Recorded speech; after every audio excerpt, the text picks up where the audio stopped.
In this exercise tutorial, I'm going to be taking you through how to do a single arm dumbbell kickback, and we're going to be working the back of the arm, a muscle known as the tricep.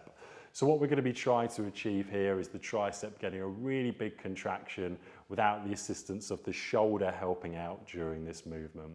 Now I'm going to be demonstrating this with a dumbbell in my right hand, which means the opposite side, my left knee and my left hand are going to be on the bench. If I was doing this movement with my left arm, I'd of course put my right knee and my right hand on the bench. So in terms of bench position, what I want you to do is, if you struggle with a flat palm position, use the end of the bench. It's going to be a little bit nicer on the wrist.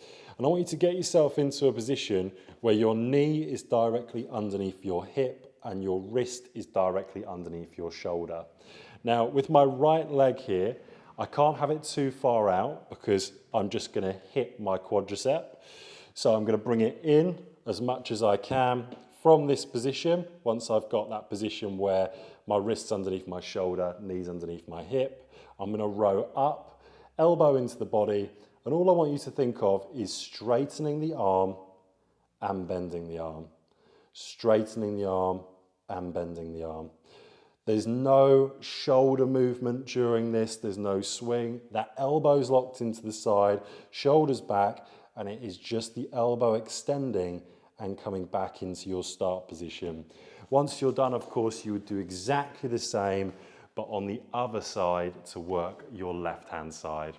That's how to do a single arm dumbbell kickback, and you would repeat that for your desired amount of sets and repetitions, starting off with your weaker arm first.